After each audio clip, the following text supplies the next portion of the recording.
बिस्मिल्लाहिर्रहमानिर्रहीम। Programme legal opinion में भलीकार आऊं आहियां इरफान महबूब। अॼु कानून सां सलाहियल हिन प्रोग्राम जी असां बाज़ाब्ता शुरूआत करे रहिया आहियूं ऐं हिन प्रोग्राम जो जेको बुनियादी मक़सदु आहे उहो आहे ग्रॉस रूट लेवल ताईं माण्हुनि खे कानून बाबति आगाही ॾियणु त हुननि जा बुनियादी जेके कानूनी हक़ आहिनि उहे आहिनि कहिड़ा। छाकाणि त आम तौर ते इहो ॾिठो वियो आहे त असांजा जेके आम माण्हू आहिनि उन्हनि खे बुनियादी कानूनी मामलनि ऐं हक़नि जी ॼाण ई न आहे ऐं नतीजे तौरु हुननि जा जेके मामला आहिनि उहे रोलड़े जो शिकार थी वञनि था ऐं हू सॼी जमारज जे लाइ कानूनी मुंझारनि जो शिकार रहनि था। असां पंहिंजे हिन प्रोग्राम वसीले आम माण्हूअ ताईं इहा ॻाल्हि पहुचाईंदासीं या आगाही पहुचाईंदासीं त FIR छा थींदी आहे, NC छा हूंदी आहे, केस जी जांच कीअं थींदी आहे, पुलिस वारो जेकर FIR नथो करे त उन जे ख़िलाफ़ु छा करणु खपे ऐं कानून में पुलिस ख़िलाफ़ु शिकायत जो कहिड़ो तरीक़ो मौजूदु आहे, विरासत जो छा कानून आहे, कंज़्यूमर कानून कहिड़ा आहिनि, फैमिली इशू जेके आहिनि उहे कीअं रिज़ॉल्व कजनि ऐं ॿिया अहिड़ा बुनियादी मामला जेके आम माण्हू जी ज़िंदगीअ ते सौ सिधो असरु कनि था उन बाबति जेके सुवाल आहिनि उन्हनि जा जवाब असीं हिन प्रोग्राम में ॾींदासीं। तव्हां असांजो हीउ प्रोग्राम हर हफ़्ते आचर ते 5:10 ते ॾिसी सघंदा ऐं हिन प्रोग्राम में हर हफ़्ते असां सां गॾु को न को कानूनी माहिर हूंदो जेको पंहिंजे शोबे में महारत रखंदो, हिकिड़ी फील्ड में महारत रखंदो हूंदो। उन्हनि खां कोशिशि कंदासीं त अॻिते हली जेके आम माण्हुनि जा सुवाल आहिनि उहे सौ सिधो उन प्रोग्राम में शामिलु करे सघजनि त जीअं उन्हनि खे बि उन्हनि जा जवाब मिली सघनि। अॼोको पंहिंजो असांजो जेको प्रोग्राम आहे उन जी बाज़ाब्ता शुरूआति कंदासीं ऐं अॼोकी असांजी जेका टॉपिक आहे उहा आहे जेके क्रिमिनल केसिस आहिनि, FIR छा हूंदी आहे, NC छा आहे, केसनि जी जांच कीअं थींदी आहे ऐं आम माण्हूअ खे ड्यूरिंग इन्वेस्टिगेशन जेके फ़रियादी हूंदा आहिनि उन्हनि जा कहिड़ा कहिड़ा राइट्स आहिनि, केसनि जी पोइवारी कोर्टुनि में कीअं कजे, अदालतुनि में केस कीअं हलंदा आहिनि ऐं ॿिया जेके बि हिन सां लाॻापियल सवाल आहिनि उन्हनि जा अॼु जवाब असीं ॾींदासीं। अरुण प्रसाद सीनियर कानूनदान आहिनि असां सां गॾु अॼु इन प्रोग्राम में मौजूदु न। सर तमामु वॾी महिरबानी, अॼु तव्हां वक़्तु ॾिनो असांखे। सो शुरूआति कंदासीं। सभ खां पहिरियां त मां सम्झां थो त असांजे माण्हुनि खे इहा ख़बर हुजणु खपे ऐं उन्हनि खे ॿुधाइणु घुरिजे त FIR ऐं NC में फ़र्क़ु छा आहे ऐं FIR NC छा आहिनि, इहे ज़रूरी छो आहिनि। थैंक यू, तव्हां हिन प्रोग्राम में अॼु मदू कयो ऐं विशिंग यू गुड लक। अॼु तव्हांजो पहिरियों प्रोग्राम आहे आला साईं। तव्हांजे जज़्बनि खे, तव्हांजे नज़रिए खे असां सलाम पेश कयूं था। मां हमेशह कंहिं बि TV प्रोग्राम में वियो आहियां, मां इहा ॻाल्हि कई आहे त बदकिस्मती सां असां पाकिस्तान जे सिलेबस में लॉ कोन पढ़ायो वेंदो आहे। असां वटि डॉक्टर हुजनि, इंजीनियर हुजनि, इवन असांजे शायदि मुल्क जे वज़ीर आज़म खे बि असांजे कॉन्स्टिट्यूशन जी ख़बर न हूंदी। थैंक यू, तव्हांखे सलाम पेश कयूं था। तव्हां इहा बिल्कुलु हिकु आम आवाम खे एम्पावर करण जी ॻाल्हि कई। वाक़ई असां वटि बदकिस्मती सां तमामु घणा मसइला आहिनि। मां हमेशह इहा ॻाल्हि ॾिठी आहे त इवन अॼुकल्ह तव्हां जीअं क्राइम तमामु घणो वधियलु आहे, माण्हुनि जी रोड ते डकैती थी वञे थी विथ फैमिली। ऐं मां इहो ॾिठो आहे माण्हू जेको परेशान हुजनि था, कोशिशि कनि था को अहिड़ो दोस्त वकील हुजे, को पुलिस वारो हुजे, को साफ़ी हुजे जंहिंखे असां फ़ोन कयूं जेको थाणे ते असांजी सिफ़ारिश करे त असांजी का FIR दर्ज थिए। ऐं अगरि बग़ैर सिफ़ारिश जे थाणे ते वञी पहुचनि था त जेतिरो थाणे में पुलिस ऑफिसर उन्हनि जी तज़लील कनि था, मां सम्झां थो डकैती करण वारो जेको डकैत आहे न उहो बि एॾी तज़लील कोन थो करे, एतिरी तज़लील उहा पंहिंजी थाणे में महसूसु था कनि। कानून बिल्कुलु वाज़े आहे। कानून जो सेक्शन 154 CRPC चए थो त SHO shall duty bound to reduce in writing statement of any person. त कंहिं माण्हू जी चाहे कूड़ी हुजे सची हुजे, उनखे का बि कंहिंसां बि का शिकायत आहे त उनखे वञी करे थाणे ते पंहिंजी रिपोर्ट दर्ज कराइणी आहे। हा, कानून जे चैप्टर्स में हिकिड़ी शयूं CRPC में ॿुधायल आहे त ऑफेंस जेके आहिनि 2 तरह जा आहिनि, हिकिड़ा कॉग्निजेबल, हिकिड़ा नॉन कॉग्निजेबल। ऐं कॉग्निजेबल अगरि ऑफेंस आहे जीअं चोरी, डकैती, मर्डर, रेप, इहे सभु कॉग्निजेबल ऑफेंस में अचनि था। ऐं कानून चए थो अगरि किथे को शिकायत कंदड़ माण्हू थाणे ते वञे थो, SHO जी ड्यूटी आहे त विदाउट डिले, इवन इनकारी त परे जी ॻाल्हि आहे, विदाउट डिले उनखे देन एंड देयर स्टेटमेंट रिकॉर्ड करणी आहे। ऐं उहो स्टेटमेंट ॿुधण खां पोइ अगरि SHO सम्झे थो त इहा जेको आहे कॉग्निजेबल ऑफेंस आहे त उन ते देन एंड देयर FIR दर्ज थियणु खपे। ॿी ॻाल्हि तव्हां पुछी त NC छा आहे। NC आहे non cognizable report. Non cognizable मतिलबु इहो आहे त के ऑफेंस अहिड़ा आहिनि, सपोज़ कि हिकिड़ो माण्हू थाणे ते वञे थो, उन स्टोरी ॿुधाई त मूंखे मुंहिंजे पड़ोसी जेको आहे उन जान सां मारण जी धमकी ॾिनी ऐं गाली गलोच ॾिनी जंहिं ते सेक्शन लॻे थो 504।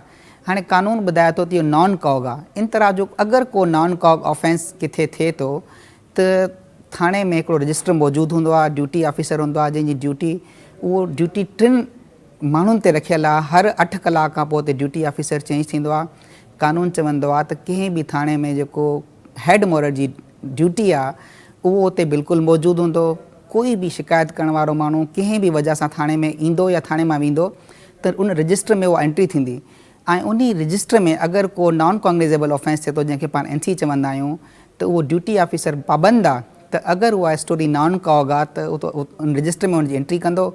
उन रजिस्टर में 3 पेजिस हूंदा आहिनि, हेठां कारबान रखी करे उहो तव्हांखे उनजी बिल्कुलु रिसिप्ट ॾींदो त हे तव्हांजी असां रिपोर्ट दर्ज कई आहे। फर्दर असां कोर्ट खां परमिशन वठी करे इंते का न का कार्रवाई कंदासीं। अच्छा, इन में हिकिड़ी ॻाल्हि जेका आम आहे ख़ासि तौर ते बहराड़ीअ में, त हाणे हिकिड़ो माण्हू पंहिंजो कोई बि मामिलो खणी वियो आहे, उहा फाल थिए थो 154 में या 155 में FIR में या NC में। हाणे हिकिड़ो माण्हू हलियो वियो, उते वञी ज़बानी हुन ॻाल्हि ॿुधाई आहे त मूंसां हीअ मसइलो आहे ऐं SHO या जेको बि ड्यूटी ऑफिसर आहे हुनखे छिड़बू ॾेई मोटाए छॾियो। हाणे हुन वटि छा रेमेडी आहे त हू जेकॾहिं थाणे ते वञे थो त हू छा लिखत में का दरख़्वास्त खणी वञे, उते रिसीविंग कराए, या उतां जेकॾहिं हुनखे रिसीविंग नथी मिले त पोइ छा करणु खपे हुनखे? ॾिसो, को माण्हू अगरि वञी करे पंहिंजी वर्बली पंहिंजी लैंग्वेज में, चाहे उहो सिंधी, इंग्लिश, उर्दू कहिड़ी बि ज़बान जो माण्हू आहे, उहो पंहिंजी ज़बान में वञी करे उते स्टेटमेंट रिकॉर्ड कराए, ड्यूटी ऑफिसर जी ज़िम्मेदारी आहे त उहो लफ़्ज़ ब लफ़्ज़ उनजी रिपोर्ट लिखे। हा, तव्हां ॿियो तरीक़ो इहो बि आहे त तव्हांजी जेकी बि शिकायत आहे तव्हां थाणे में वेही करे या घरां हिकिड़ी एप्लीकेशन लिखी करे खणी वञो। ऐं अगरि इन केस उहे रिफ्यूज़ कनि था त असां FIR नथा कटूं या को बहानो ॿुधाइनि था त तव्हांखे देन एंड देयर हिकिड़ी एप्लीकेशन ॾेई रिसीविंग वठणी आहे हुनजी, ताकी कानून वाज़े आहे। कोर्टुनि में तव्हां जाम सारा केसिस ॾिठा हूंदा, सिर्फ़ु ऐं सिर्फ़ु डिले जे करे ख़राबु थी वेंदा आहिनि। हिकिड़ो ऑफेंस थींदो आहे, कॾहिं को माण्हू 4 कलाक 2 कलाक खां पोइ रिपोर्ट दर्ज कराईंदो आहे। कानून में आम माण्हू खे ख़बर न आहे त डिले जो छा नुक़सानु थिए थो। मां सम्झां थो हिकिड़ो सुठो केस सिर्फ़ु ऐं सिर्फ़ु डिले हुअण जे करे केस ख़राबु थी वेंदो आहे। तव्हां देन एंड देयर हिकिड़ी एप्लीकेशन उते रिसीव कराए अचो ज़रूरु, ताकी तव्हां वटि रिसीविंग हुजे, तव्हां मैटर जेको आहे ऑन टाइम जेको आहे रिपोर्ट कयो। हा, इन केस हिते असां अक्सर ॾिठो आहे माण्हू शिकायत कंदा आहिनि त पुलिस इवन असांजी एप्लीकेशन रिसीव करण खां बि इनकार कयो। अॼुकल्ह TCS जी 24 आवर सर्विस आहे। अगरि कंहिंसां को अहिड़ो इशू आहे त TCS वारा घर अची करे तव्हांजी रिपोर्ट या तव्हांजो जेको कोरियर आहे उहो घरां रिसीव करे वेंदा आहिनि। त तव्हांखे कॾहिं बि का बि शिकायत हुजे उनमें डिले न करणु खपे। सभ खां पहिरियों त तव्हांखे FIR दर्ज कराइणु खपे। हा, लेकिन हिते माण्हुनि खे पंहिंजे राइट्स जी न आहे ख़बर। इन केस अगरि तव्हांजी FIR SHO दर्ज नथो करे, पोइ तव्हां वटि इख़्तियार आहे त तव्हां कंहिं सुठे वकील सां ॻाल्हाए या कानून जो सेक्शन जेको आहे 22A-B CRPC जो, तव्हां इन पर्सन बि कोर्ट में वञी करे डिस्ट्रिक्ट एंड सेशन जज, जंहिंखे ex officio justice of peace बि चवनि था, उते वञी करे पंहिंजी दरख़्वास्त ॾेई करे डायरेक्शन वठी सघो था, जंहिंमें उहो डायरेक्शन पास कंदो SHO खे त SHO जेको आहे उहो FIR दर्ज करे। अच्छा, 22A जी रिक्वायरमेंट्स बि मां सम्झां थो त आम माण्हू खे ॿुधाइणु खपे, छाकाणि त काफ़ी सारा अहिड़ा केसिस हूंदा आहिनि जंहिंमें हू इन पर्सन हूंदा आहिनि, छाकाणि त वकील जी फीस अफोर्ड न करे सघंदा आहिनि, उहे पाण ईंदा आहिनि। हाणे उन जूं हिकिड़े रिक्वायरमेंट्स आहिनि त सभ खां पहिरियां उन्हनि खे कंसर्न SHO ऐं SSP खे एप्लीकेशन ॾियणी हूंदी आहे, उन खां पोइ ईंदी आहे। इहो जेको सॼो होल प्रोसेस आहे 22AB जो, उहो बि असांखे सर ॿुधायो था।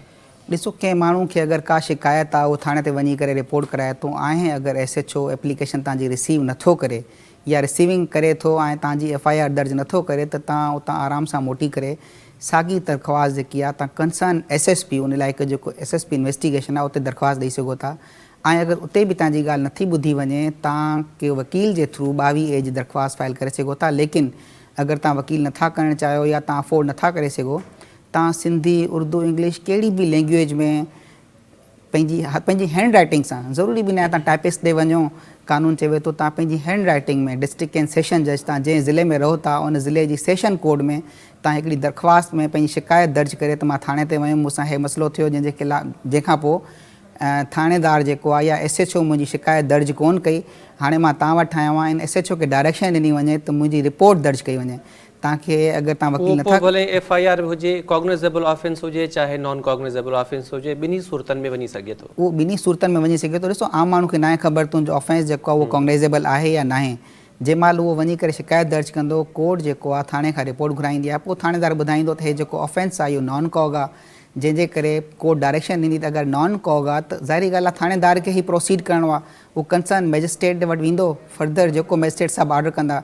हा, हिकिड़ी शइ ॿी बि आहे, अगरि तव्हां ऑफेंस चाहे कॉग्निजेबल आहे या नॉन कॉग्निजेबल आहे, अगरि थाणे ते तव्हांजी नथी ॿुधी वञे त तव्हां वटि इहो बि इख़्तियार आहे, क़ानूनी इख़्तियार आहे त तव्हां पंहिंजे कंसर्न मैजिस्ट्रेट ते, जेको इलाइक़े जो मैजिस्ट्रेट आहे, उनजी कोर्ट में वञी करे हिकिड़ी simple application Sindhi Urdu English तव्हांखे जंहिं लैंग्वेज में अचे थी, वकील आहे तव्हांजो त तव्हांजे वकील जे थ्रू वञी सघो था, जे वकील न आहे त तव्हां पंहिंजी सिंपल राइटिंग में हिकिड़े वाइट पेज ते लिखी करे तव्हां पंहिंजी दरख़्वास्त कंसर्न कोर्ट में मैजिस्ट्रेट वटि जमा कराए सघो था। अच्छा, हाणे ही जेका FIR थिए थी जंहिंखे 154 में रिकॉर्ड कयो वञे थो, ॿी आहे NC जेका 155 में रिकॉर्ड थिए थी, ॿिन्ही जी जांच जो तरीक़ेकार छा आहे? पहिरियां मां सम्झां थो त NC माण्हू खे सम्झणु खपे त NC जी जांच कीअं थींदी, जंहिंखे असीं नॉन कॉग्निजेबल चऊं था लीगल लैंग्वेज में, उन खां पोइ पाण ईंदासीं FIR ते, त FIR जी जांच कीअं थींदी आहे। सो सभ खां पहिरियां ॿुधायो त NC जी जांच कीअं थींदी आहे, यानी NC थी वई, उन खां पोइ छा थींदो आहे? ॾिसो, कानून जो CRPC में, जंहिंमें CRPC आहे क्रिमिनल प्रोसीजर कोड, जंहिंमें प्रोसीजर ॿुधायो वियो आहे त कहिड़ी तरीक़े सां अगरि किथे को क्राइम थिए थो त प्रोसीजर छा एडॉप्ट कजनि, पुलिस कहिड़ो प्रोसीजर एडॉप्ट कंदी, हिकिड़े इंडिविजुअल खे कहिड़ो प्रोसीजर एडॉप्ट करिणो आहे, ऐं कहिड़े प्रोसीजर तहत कोर्ट जेको आहे उन केसिस ते सुनवाई कंदी।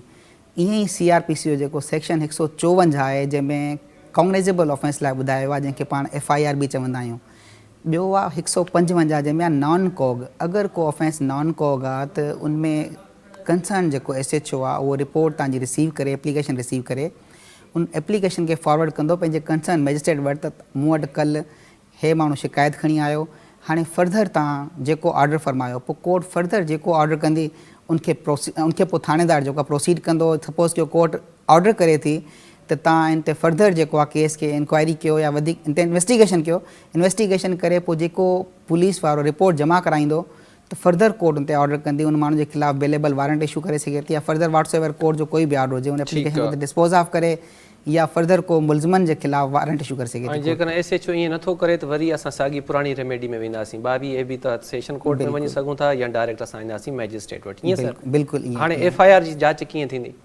ॾिसो, FIR जो जेको प्रोसीजर आहे उहो स्टार्ट थिए थो 154 सेक्शन 154 CRPC। FIR दर्ज थियण खां पोइ कॉग्निजेबल ऑफेंस में पुलिस वटि इख्तियार आहे त पुलिस विदाउट वारंट जेको आहे उहो गिरफ़्तार करे सघे थी। जीअं 155 में नॉन कॉग में जेसिताईं कोर्ट जो ऑर्डर न आहे तेसिताईं पुलिस खे इख्तियार न आहे त उन माण्हू खे गिरफ़्तार करे, लेकिन जिथे FIR दर्ज थी वञे थी कॉग्निजेबल ऑफेंस में पुलिस वटि इख्तियार आहे त पुलिस बग़ैर वारंट जे कंहिंखे बि गिरफ़्तार करे सघे थी। उनखां पोइ 156 खां वठी 173 ताईं पुलिस इन्वेस्टिगेशन जा पावर CRPC जा सेक्शंस आहिनि। जी, CRPC जा जेके सेक्शन आहिनि 156 खां वठी 173 ताईं वकील जेके असांजा दोस्त ॾिसंदा हूंदा या स्टूडेंट ॾिसंदा हूंदा ला जा उहो सम्झी वेंदा, पर आम माण्हुनि खे इहो ॿुधाइणु चाहियूं था त 156 खां वठी 173 ताईं पुलिस जा इख्तियारात आहिनि त इन केस हिकिड़ी FIR दर्ज थिए थी, उन FIR खां पोइ उहो केस ट्रांसफ़र थींदो आहे हिकिड़े इन्वेस्टिगेशन ऑफिसर में। हिकिड़े थाणे ते 2 तरह जा डिपार्टमेंट हूंदा आहिनि, हिकिड़ा हूंदा आहिनि एडमिनिस्ट्रेटिव डिपार्टमेंट, ॿियो हूंदो आहे इन्वेस्टिगेशन। FIR दर्ज करणु एडमिनिस्ट्रेटिव डिपार्टमेंट जो कमु आहे। FIR दर्ज थियण खां पोइ इन्वेस्टिगेशन डिपार्टमेंट में वेंदी आहे, पोइ जेको इन्वेस्टिगेशन ऑफिसर आहे उनखे उन केस खे इन्वेस्टिगेट करिणो आहे। हाणे इन्वेस्टिगेशन जो जेको प्राइम पर्पज़ आहे न, इन्वेस्टिगेशन जो प्राइम पर्पज़ आहे सच खे साम्हूं वठी अचणु, पर बदकिस्मती सां असां वटि पंहिंजे मुआशरे में अहिड़ो को सिस्टम कोन्हे। इवन मां कराची पुलिस खे गुज़िश्ता 2 सालनि खां ट्रेनिंग पियो ॾियां, पुलिस खे पाण खे बि ख़बर कोन्हे त इन्वेस्टिगेशन जो प्राइम पर्पज़ छा आहे। पुलिस हिते छा थी करे, जेके मुदई मुक़दमा जे तरफ़ जा माण्हू आहिनि उन्हनि जा 161 जा बयान रिकॉर्ड करे जूं जो तूं अमूमा 99% केसिस में वञी करे 173 173 जंहिंखे पाण चालान बि चऊं था, उनजी रिपोर्ट वञी कोर्ट में जमा था कराइनि। लेकिन पुलिस खे हर कॉर्नर खां केस खे इन्वेस्टिगेट करिणो आहे त मुदई मुक़दमा जेको रिपोर्ट दर्ज कराए थो छा इहा रिपोर्ट सही बि आहे, उहो कंदो छा आहे, उनजो कमुकार छा आहे। हाणे असां वटि हिकिड़ो रिसेंटली केस आयो, मां दोस्तनि खे ॿुधाईंदो हलां। अगवा बराए तव्हां जो हिकिड़ो केस हो जंहिंमें स्टोरी हुई मुदई मुक़दमा हिकिड़ी FIR दर्ज कराई त मुंहिंजे पुट खे जेको आहे सीवियूं तां अगवा कयो वियो ऐं अगवा करणु मूंखां 3 करोड़ जी डिमांड कई, जंहिंमां मां 3 लख रुपया ॾेई करे मुलज़िम खे पंहिंजे पुट खे जेको आहे छॾायो मुलज़िमनि खां।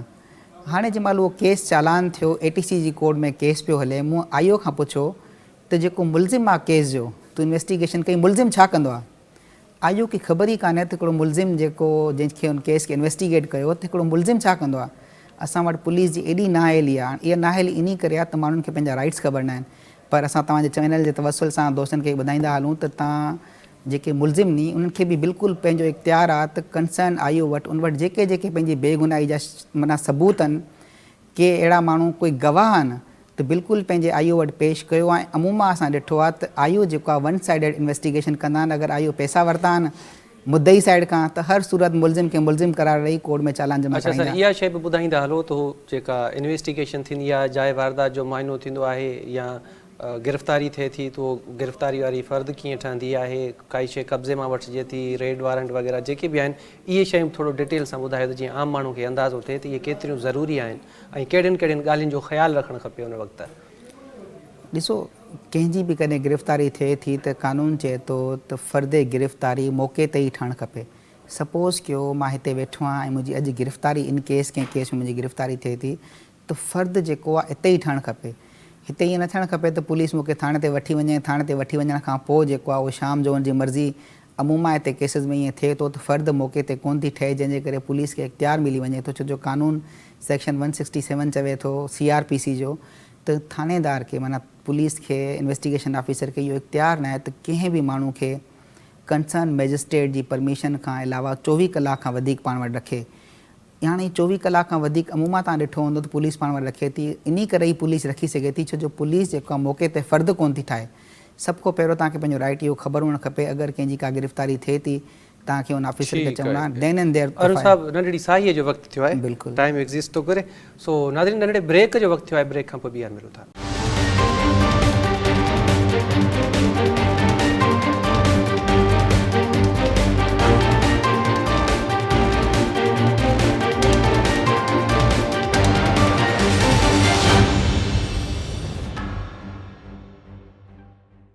वेलकम बैक नाज़रीन। अरुण साहब, ॻाल्हि पिया कयूं ब्रेक खां पहिरियां ई त 24 कलाक खां वधीक पुलिस कस्टडीअ में नथी रखी सघे, कंसर्न मैजिस्ट्रेट जे साम्हूं पेश करिणो हूंदो आहे। पर असां वटि ख़ासि करे ॿाहिराड़ी जे इलाइक़नि में इलीगल डिटेंशन वॾो मसइलो आहे।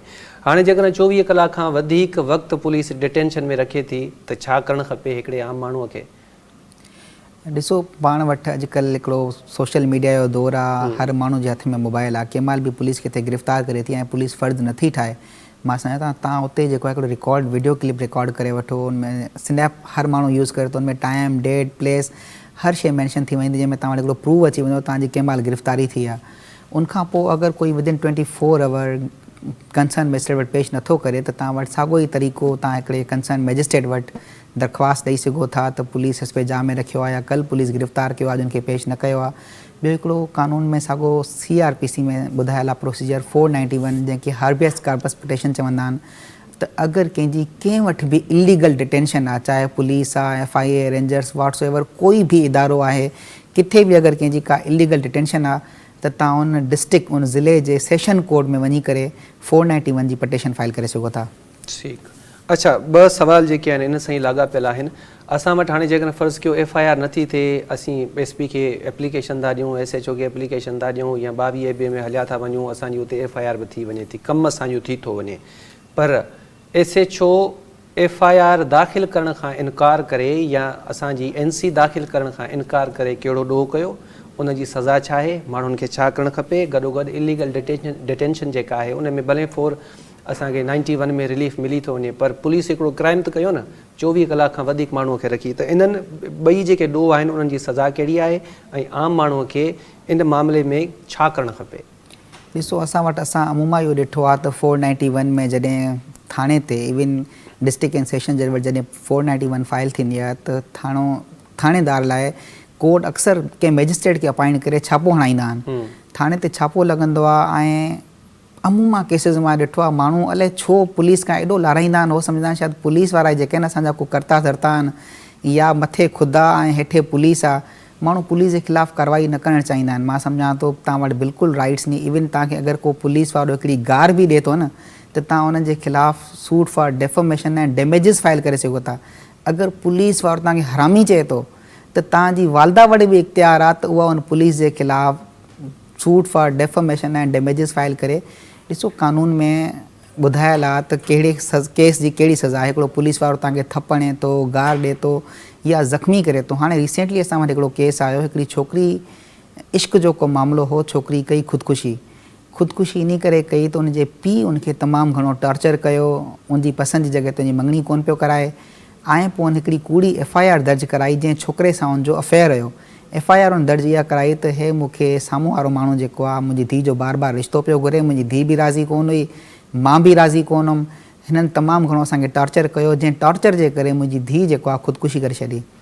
हाणे उहो जेको मुलज़िम जंहिंजे ख़िलाफ़ु FIR दर्ज थी, जंहिं महिल असां वटि केस आयो त उनखे स्टोरी पढ़ी ॿुधाई सघो जंहिं ख़िलाफ़ु हे FIR आहे, लेकिन उन छोकिरे पंहिंजो सॼो CDR रिकॉर्ड पेश कयो, जंहिंमें छोकिरी उन सां हर वक़्तु राब्ते में हुई, WhatsApp वीडियो कॉल्स, पिक्चर्स, उहो पाण में मिलंदा हुआ, सभु शयूं। छोकिरे इहा ॻाल्हि ॿुधाई त छोकिरी जो पीउ जेको आहे उहो राज़ी कोन हो, असांजो मङणो कोन पियो कराए, जंहिंजे करे छोकिरी जेको आहे ख़ुदकुशी कई आहे। हाणे इन केस में इन्वेस्टिगेशन ऑफिसर कंहिं वॾेरनि जे रेफरेंस सां 302 जो बि जेको आहे चार्ज लॻाए कोर्ट में चालान पेश कयो मर्डर जो। त इन जो जेको आहे हिननि मर्डर कयो आहे, पीउ पुटु मिली करे उनजे घर विया, हिनखे फाई लॻाई अथऊं। हाणे एॾी ग़लति इन्वेस्टिगेशन, जंहिं महिल मां माण्हू खे जेको असांजो क्लाइंट आहे, मां हुनखे चयो त तूं जेको आहे हिन जे ख़िलाफ़ु पाण खे IO जे ख़िलाफ़ु कंप्लेंट करणी पवंदी, त कीअं ग़लति जेको आहे केस खे इन्वेस्टिगेट कयो आहे, पाण खे इन्वेस्टिगेशन चेंज कराइणी आहे। हाणे उहो माण्हू इन्वेस्टिगेशन चेंज कराइण लाइ त राज़ी आहे, त असां इन्वेस्टिगेशन चेंज जी ऑफिसर एप्लीकेशन लॻायूं त को नयो ऑफिसर अचे जेको केस खे इन्वेस्टिगेट करे, लेकिन पुलिस वारे जे ख़िलाफ़ु चए थो मां कार्रवाई न कंदुमि। हाणे तूं छो कार्रवाई न कंदे? हिकिड़ो माण्हू अगरि ग़लति, हिकिड़ो SHO या हिकिड़ो SIO या हिकिड़ो केस जो IO को ग़लति रिपोर्ट कोर्ट में पेश करे थो, तुंहिंजे ख़िलाफ़ु बिल्कुलु कार्रवाई हुअणु खपे। जीअं कानून में ॿुधायो वियो आहे त को कंप्लेंट करण वारो माण्हू अगरि कूड़ी कंप्लेंट दर्ज कंदो त सेक्शन 182 जी उनजे ख़िलाफ़ु कार्रवाई थींदी। ईअं ई अगरि को पुलिस वारो ग़लति रिपोर्ट 173 सबमिट कराए थो कोर्ट में, त ग़लति रिपोर्ट कोर्ट खे मिसगाइड करण जे कोर्ट बि उनजे ख़िलाफ़ु 182 जी कार्रवाई करे सघे थी, ऐं गॾु गॾु डिपार्टमेंटल इंक्वायरी थी सघे थी, उनजी सस्पेंशन थी सघे थी। हिकिड़े आम माण्हू खे कानून में तमामु घणा राइट ॾिना विया आहिनि। जेके बि असां वटि पब्लिक सर्वेंट आहिनि, उहे त हिकिड़ा पब्लिक सर्वेंट आहिनि, उनखे एज़ अ पब्लिक जे लाइ सम्झो नुमाइंदो थी करे उनखे कमु करिणो आहे। लेकिन असां वटि पुलिस ख़ुदा बणियल आहे।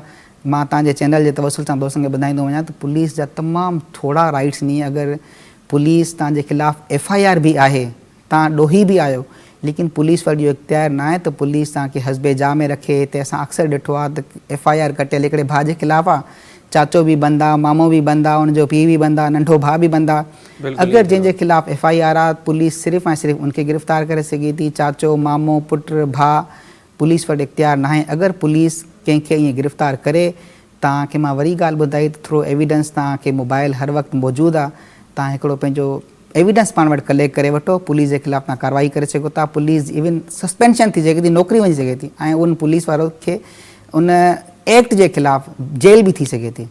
सही। अच्छा, भला FIR जा हाणे A, B ऐं C क्लास आहिनि, उन्हनि ते अचूं था, इहे छा आहिनि? आम माण्हू खे बि ख़बर पवणु खपे त A class, B class, C class में छा थींदो आहे।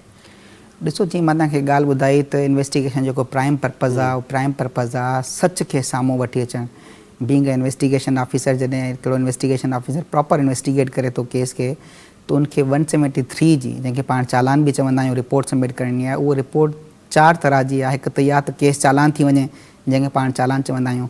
ॿियो आहे A क्लास, उहा ई रिपोर्ट 173 जी, जंहिंमें क्लास ॿुधाया विया आहिनि A, B, C।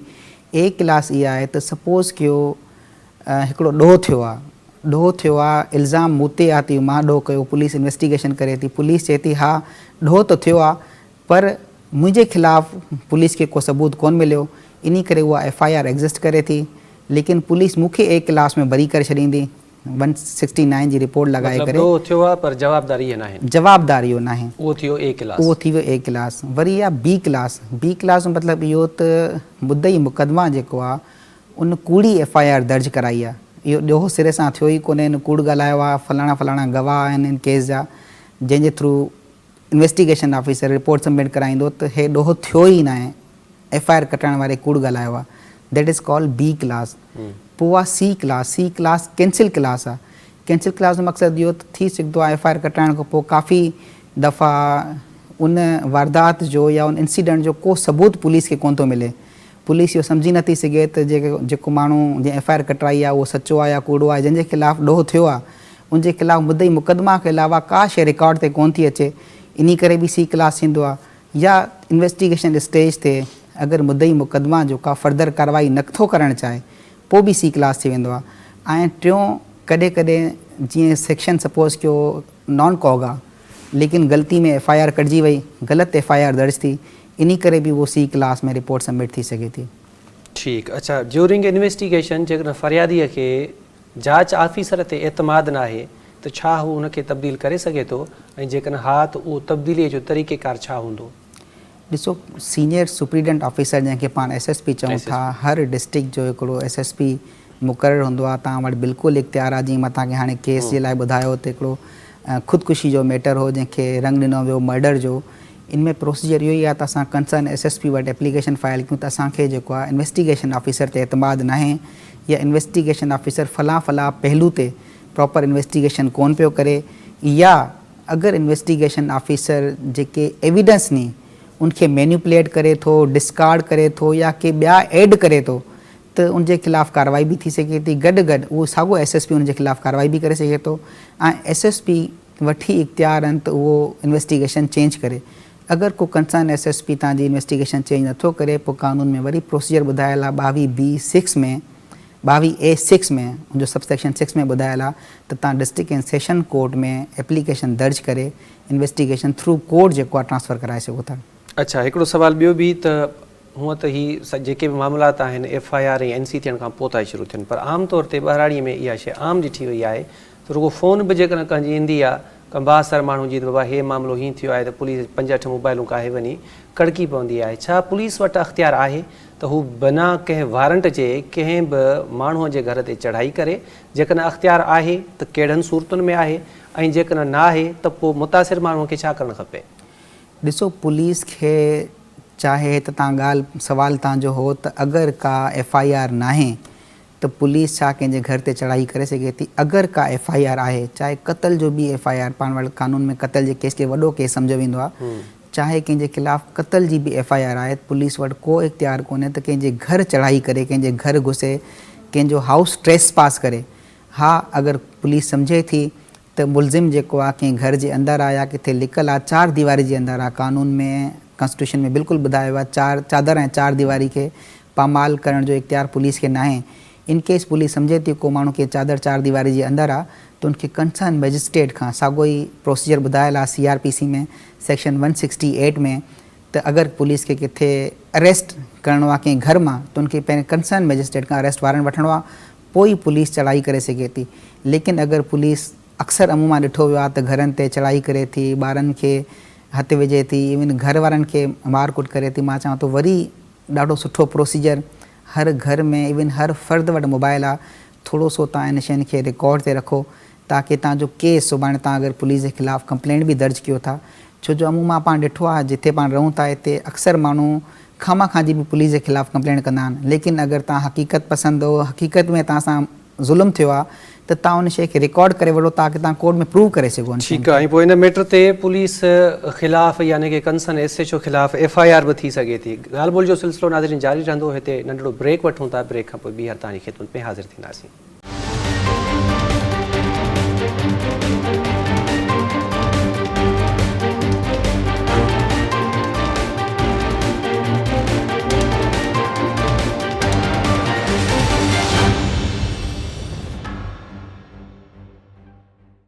Welcome back नाज़रीन। FIR ऐं उन सां लाॻापियल मामलनि ते लीगल ओपिनियन में ॻाल्हि ॿोल पिया कयूं। अरुण प्रसाद सीनियर कानूनदान असां सां गॾु आहिनि। अरुण साहब, हाणे अचूं था रिमांड वारे पासे, त रिमांड आख़िर आहे छा, इहो छो ज़रूरी हूंदो आहे, ऐं इन जा क़िस्म घणा आहिनि?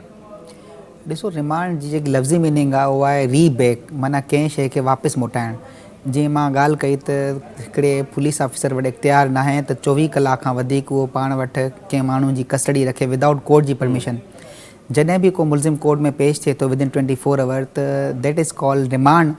अगरि रिमांड जा 5 टाइप आहिनि। अगरि कोर्ट पुलिस रिमांड ॾिए थी, मतिलबु पुलिस खे फर्दर परमिशन ॾिए थी 2 ॾींहं 4 ॾींहं माण्हू खे इन्वेस्टिगेट करण जी, रखण जी, त उनखे चवंदा आहिनि पुलिस रिमांड। ॿियो हुजे थो जुडिशल रिमांड, जेको पुलिस जुडिशल कस्टडी में, जंहिंखे पाण वटि जीअं कराची जी ॻाल्हि कयूं त लांडी जेल आहे, सेंट्रल जेल आहे, हुते मुलज़िम खे मोकिलियो वेंदो आहे, अदालती कस्टडी। बिल्कुलु, मतिलबु जुडिशल कस्टडी कोर्ट पंहिंजी कस्टडी में उन मुलज़िम खे वठे थी। टियों आहे रिमांड ऑन बेल। सपोज़ कयो कंहिं माण्हू खे कोर्ट बेल ॾिए थी, बेल बि हिकिड़ो रिमांड ई आहे, त जेको ज़मानती आहे कोर्ट उनखे पाबंद करे थी त फलां पेशी ते या फर्दर हर पेशी ते तूं उनखे पेश कंदे। चोथों आहे ट्रांज़िट रिमांड। ट्रांज़िट रिमांड जो मक़सदु इहो त सपोज़ कयो हिकिड़ी FIR राहदारी, सपोज़ कयो हिकिड़ी FIR कटियल आहे कराची में ऐं मुलज़िम सखर मां गिरफ़्तार थिए थो, ऐं उहो इन्वेस्टिगेशन ऑफिसर सम्झे थो त मां विदिन 24 आवर सखर नथो पहुची सघां, तो सखर खां कराची नथो पहुची सघां, तो कंसर्न कोर्ट में सखर में जिते गिरफ़्तार कंदो उते रिमांड वठंदो उन कोर्ट मां, पोइ वठी ईंदो कराची। इनखे चवंदा आहिनि ट्रांज़िट रिमांड। चोथों एक्सक्लूसिव रिमांड। एक्सक्लूसिव रिमांड जो मक़सदु इहो आहे त कानून में रिमांड जेको आहे 15 ॾींहं जो इख्तियार आहे पुलिस वटि, जेसिताईं इन्वेस्टिगेशन कंप्लीट नथी थिए, या सपोज़ कयो 3 ॾींहं हिकिड़ो माण्हू पुलिस रिमांड में रहियो, उनखां पोइ जेल हलियो वियो, जेल वञण खां पोइ इन्वेस्टिगेशन कंप्लीट थियण खां पोइ को नयो फैक्ट, को नयो इशू साम्हूं अचे थो जंहिंमें पुलिस सम्झे थी त फर्दर रिमांड ज़रूरत आहे, त कोर्ट 149 जी एप्लीकेशन लॻाए, CRPC जंहिंखे चवंदा आहिनि एडजॉर्नमेंट जी एप्लीकेशन लॻाए कोर्ट खां रिमांड हासिल करे सघे थी। इन तरह सां ईअं मिलाए करे 5 तरह जो रिमांड आहे। अच्छा, ऐं तव्हां इन रिमांड वारे पूरे इन ॻाल्हि ॿोल में हिकिड़ो जुमिलो इस्तेमालु कयो त जेकॾहिं सखर मां माण्हू खे गिरफ़्तार कयो वञे थो ऐं कराचीअ में FIR आहे, बिल्कुलु हाणे उनजो लीगली प्रोसीजर छा आहे? FIR कराची में आहे, कराची वारी पुलिस वञे थी सखर, उतां हुनखे माण्हू खे गिरफ़्तार करिणो आहे, त लीगल रिक्वायरमेंट्स कहिड़ियूं हूंदियूं आहिनि, प्रोसीजर छा हूंदो आहे? ॾिसो, पुलिस जेको आहे उनखे सभ खां पहिरियों अगरि सखर मां गिरफ़्तार करिणो आहे त पंहिंजे कंसर्न SSP खां परमिशन वठणी आहे त मूंखे सखर में मुलज़िम आहे उतां गिरफ़्तार करिणो आहे, परमिशन ॾिनी वञे त मां सखर वञा। ऐं पुलिस सखर में सपोज़ कयो वञे थी गिरफ़्तार करणु, त पुलिस खे सभ खां पहिरियों उतां जो जेको थाणो आहे, कंसर्न थाणे खे इंटीमेट करिणो आहे त मां हिते तव्हांजे जुरिडिक्शन में फलाह माण्हू आहे, फलाह FIR जे तहत उन माण्हू खे गिरफ़्तार करणु आयो आहे, काइंडली मूंखे नफ़री ॾिनी वञे। उन थाणे जो को न को पुलिस ऑफिसर उन सां गॾु वेंदो, उन थाणे में एंट्री थींदी, उहो माण्हू गिरफ़्तार थींदो, उते फ़र्द ठहंदी, देन एंड देयर सखर में फ़र्द ठहंदी, जंहिंजी एंट्री सखर थाणे में बि थींदी। पोइ उहे एंट्रीज़ खणी करे जेको कंसर्न ऑफिसर आहे पोइ अची करे हिते कराची में जंहिं महिल रिमांड पेश कंदो त उन सभिनी एंट्रीज़ सां पेश कंदो। अफ़सोस जी ॻाल्हि चवण जी इहा त हिते पाण वटि फ़र्द मौक़े ते कोन थी ठहे, पाण शयूं अॻु में डिस्कस करे चुका आहियूं, पर कंहिंसां का नाजाइज़ी थिए तव्हां पुलिस जे ख़िलाफ़ु कंप्लेन करे सघो। जेकॾहिं इहे लीगल रिक्वायरमेंट्स पूरियूं नथियूं थियनि त गिरफ़्तारी गैर कानूनी तस्वर, बिल्कुलु गैर कानूनी तस्वर। अच्छा, हिकिड़ी शइ ॿी बि ॿुधायो त इन्वेस्टिगेशन जो FIR खां पोइ जेको इन्वेस्टिगेशन जो पीरियड स्टार्ट थिए थो उन जी ड्यूरेशन छा आहे, केतिरनि ॾींहंनि में जांच खे मुकमल करिणो आहे, प्लस में केस सालनि जा साल हलंदा आहिनि, त कानून में छा उहो को डिस्क्राइब थियल आहे पीरियड त केतिरे अरसे में हीउ जेको केस आहे क्रिमिनल केस उहो ख़तमु थींदो या कंक्लूड थींदो? कानून में बिल्कुलु सेक्शन 173 CRPC जो बिल्कुलु वाज़े आहे त जंहिं ॾींहं खां FIR कटिबी त विदिन 14 डेज़ 14 ॾींहंनि जे अंदरि कार्रवाई मुकमिल करे कोर्ट में 173 जी रिपोर्ट सबमिट कराइणी आहे, चाहे मुलज़िम गिरफ़्तार थिए न थिए, विदिन 14 डेज़ कंसर्न जेको ऑफिसर आहे इन्वेस्टिगेशन ऑफिसर खे केॾो बि वॾो केस छो न हुजे, क़तल, रेप, व्हाट्सएवर कहिड़ी बि नेचर जो केस हुजे, उनखे विदिन 14 डेज़ 173 जी रिपोर्ट सबमिट करणी आहे। इन केस को डिले थिए थो, उनजी का वजह आहे, पोइ बि हिकिड़ी इंटरिम रिपोर्ट कोर्ट में सबमिट करणी आहे, पोइ फर्दर कोर्ट खां परमिशन वठी करे फर्दर का कार्रवाई पुलिस करे सघे थी। केतिरो टाइम एक्सटेंड करे सघे थी? ॾिसो, उहो कोर्ट जी सवाबदीद आहे, लेकिन कोर्ट जेको आहे ट्रायल में डिले कोन थी करे सघे। कानून चए थो त इंटरिम चालान खे बि कोर्ट जेको आहे एज़ अ फाइनल ट्रीट करे सघे थी, बिल्कुलु ट्रीट करे सघे थी। ऐं ॿियो तव्हांजो सुवाल हो त केतिरो टाइम, ॾिसो सालनि जा साल हिते केस हलनि था, मां सम्झां थो इहा नाअहली आहे असांजे सिस्टम जी पूरे जी, लेकिन कानून चए थो त जल्द खां जल्द इंसाफ़ जेतिरो जल्द ऐं सस्तो हुअणु खपे। इंसाफ़ आहे डिले इन जस्टिस, डिनाए इन जस्टिस। मां सम्झां थो जेके केस सालो साल हली करे कुझु बि फ़ैसिलो अचे थो, इहा बि हिकिड़ी वॾी नाइंसाफ़ी आहे। कानून में जेको प्रोसीजर ॿुधायल आहे उहो इहो आहे त जंहिं ॾींहुं FIR कटी 14 ॾींहंनि खां पोइ चालान सबमिट थियणु खपे। चालान सबमिट थियण खां पोइ जंहिं ॾींहुं चालान सबमिट थींदो, कानूनी तौर ते उन ॾींहुं हिकिड़ो प्रोसीजर में ॿुधायल आहे त कॉपी सप्लाई मुलज़िम खे, मुलज़िम जे ख़िलाफ़ु जेको बि एविडेंस आहे, मुद्दई मुक़दमा जा बयान, FIR, चालान जी रिपोर्ट ऐं गवाहनि जा बयान जेको आहे कॉपी सप्लाई कई वञे मुलज़िम खे। मुलज़िम खे कॉपी सप्लाई करण खां पोइ 7 ॾींहंनि जो टाइम आहे, त मुलज़िम खां 7 ॾींहंनि खां पोइ चार्ज फ्रेम जी डेट आहे। लेकिन कानून में इहा बि गुंजाइश आहे त तव्हां सेम डे एप्लीकेशन ॾेई करे कंडोन कराए सघो था। उहो जेको चार्ज फ्रेम जा 7 ॾींहं उहो बि कोर्ट खे चई करे तव्हां ख़तमु कराए सघो था। जंहिं ॾींहुं कॉपी सप्लाई थिए उन ॾींहुं तव्हांजो चार्ज फ्रेम जो मक़सदु इहो आहे त कोर्ट मुलज़िम खां पुछंदी आहे त तुंहिंजे ख़िलाफ़ु हे सबूतनि, तुंहिंजे ख़िलाफ़ु हे FIR दर्ज थी आहे, छा तोखे पंहिंजो गुनाह क़बूल आहे? अगरि मुलज़िम चए थो मूंखे गुनाह क़बूल आहे त कोर्ट खे तंहिं ॾींहुं ई फ़ैसिलो ॿुधाइणु खपे। लेकिन अगरि मुलज़िम चए थो मूंखे गुनाह क़बूल न आहे, मां इहो ॾोह न कयो आहे, त कोर्ट जेको आहे एविडेंस जे लाइ गवाहनि खे ऐं मुद्दई मुक़दमा खे नोटिस इशू कंदी आहे त तव्हां अची करे पंहिंजा बयान रिकॉर्ड कयो। सपोज़ कि 14 ॾींहंनि खां पोइ 173 जी रिपोर्ट सबमिट थिए थी, सेम डे ई अगरि चार्ज फ्रेम थिए थो, कॉपी सप्लाई थिए थी, त within 2 to 3 days court date ॾेई करे हिकिड़े ॾींहं ते ई सभु गवाह केस में अगरि 5 गवाह आहिनि 7 गवाह आहिनि कोर्ट घुराए सेम डे ते सभु गवाह हलाए गवाह हलाइण खां पोइ जो प्रोसीजर आहे स्टेटमेंट ऑफ एक्यूज़ जंहिंजी प्रोसीजर ॿुधायल आहे सेक्शन 342 एंड सब सेक्शन 2 में स्टेटमेंट रिकॉर्ड थियण खां पोइ फाइनल आर्गूमेंट खां पोइ केस जी जजमेंट टोटल 5 पेशियुनि में तव्हांजो केस जेको आहे क़ानूनी तौर ते ख़तमु थी सघे थो। अॼुकल्ह जी मॉडल कोर्ट जो हिकिड़ो निज़ाम तव्हां ॾिठो हूंदो विदिन 4 days हिकिड़ो ट्रायल हली करे ख़तमु थिए थो। इहो सालो साल जेको केस हलनि था इहा नाइंसाफ़ी आहे। मां सम्झां थो कानून में अहिड़ी बि कानून साज़ी बिल्कुलु थियणु खपे त अगरि को कोर्ट जी वजह सां केस डिले थिए थो त जजिस जे ख़िलाफ़ बि का कार्रवाई कई वञे। कानून साज़ी थी हिकिड़ी साईं फैमिली कोर्ट्स में बि आहे त 6 महीननि में ट्रायल कंक्लूड करणो आहे। कंज्यूमर इन में कंज्यूमर एक्ट में बि इहा कानून साज़ी मौजूदु आहे त 6 महीना पर बदकिस्मती सां थिए कोन थो ऐं वरी पोइ उन्हनि ते को एक्शन बि नथो थिए। बहरहाल इहो हिकिड़ो धार टॉपिक आहे। हाणे पाण ईंदासीं त अदालतूं त ज़मानतूं ॾींदियूं आहिनि पर छा पुलिस वटि बि अख़्तियार आहे त हू जवाबदार खे ज़मानत ॾिए जेकॾहिं हा त उहे कंडीशन्स छा आहिनि? बिल्कुलु जीअं पाण ॻाल्हि कईसीं त कुझु ऑफेंस कॉग्नाइज़ेबल आहिनि कुझु नॉन कॉग्नाइज़ेबल आहिनि। ईअं ई ज़मानत में बि कुझु जेके सेक्शन आहिनि PPC जा पेनल कोड में जेके ॿुधाया वञनि में काफ़ी सेक्शन्स अहिड़ा आहिनि जेके बेलेबल आहिनि जंहिंमें पुलिस खे बेलेबल सेक्शन्स में जेके कानून में बेलेबल सेक्शन आहिनि उनमें पुलिस खे बिल्कुलु इख्तियार आहे त पुलिस जेको आहे शख़्सी ज़मानत ते कंहिं बि ॿिए शख़्स खां ज़मानत वठी करे मुंहिंजो NIC रखी करे पाण वटि उनखे ज़िम्मेदार ठहिराए करे ज़मानत ॾेई सघे थी। अच्छा हाणे पाण वटि जो टाइम जेको आहे उहो पुॼाणी ते पियो अचे पर उनखां अॻु में 489F जंहिंखे लीगल में असां 489F चऊं था। बहरहाल इहो कूड़े चेक वारो जेको मामिलो हूंदो आहे इन ते बि थोरो मां सम्झां थो त मुख़्तसिर ॻाल्हि ॿोल थियणु खपे थी। 489F आहे छा, कूड़ो चेक थींदो छा आहे, उनजी FIR कीअं थींदी आहे, रिकवरी कीअं थींदी आहे?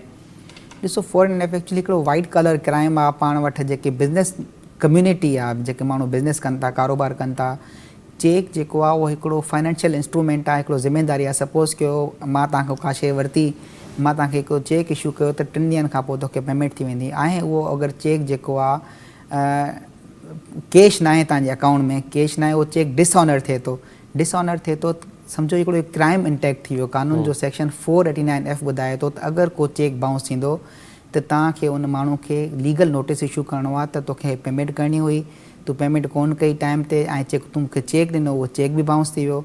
विदिन 15 days जो टाइम ॾियण खां पोइ अगरि उहो शख़्स विदिन 15 days तव्हांखे पेमेंट नथो करे तव्हां वटि बिल्कुलु इख्तियार आहे जेको कॉग्नाइज़ेबल ऑफेंस आहे तव्हां पुलिस में वञो थाणे ते वञो ऐं थाणो तव्हांजी FIR दर्ज कंदो। ठीकु आहे। 15 ॾींहंनि जो वक़्तु ॾियणु ज़रूरी आहे? बिल्कुलु कानून में बिल्कुलु इहो आहे त 15 ॾींहंनि जो वक़्तु ॾियणु ज़रूरी आहे। चलो ठीकु आहे। अरुण साहिबु पंहिंजे जेको प्रोग्राम आहे उहो पुॼाणी ते पियो पहुचे। कोशिशि कईसीं त मुख़्तसिर जेको वक़्तु आहे असांजो उन में FIR ऐं उन सां जेके लाॻापियल मामला आहिनि उन्हनि खे कंक्लूड कयूं ऐं हाणे असां मोकिलाईंदासीं इन नियत सां त असांजो जेको हीअ जेको प्रोग्राम आहे इहो ज़रूरु किथे न किथे अव्हां जे लाइ लाभाइतो ऐं काराइतो साबित थींदो। इनशाअल्लाह अॻे हफ़्ते का ॿिए महिमान सां गॾु हाज़िर थिबो। मूंखे ॾींदा इजाज़त। अल्लाह हाफ़िज़।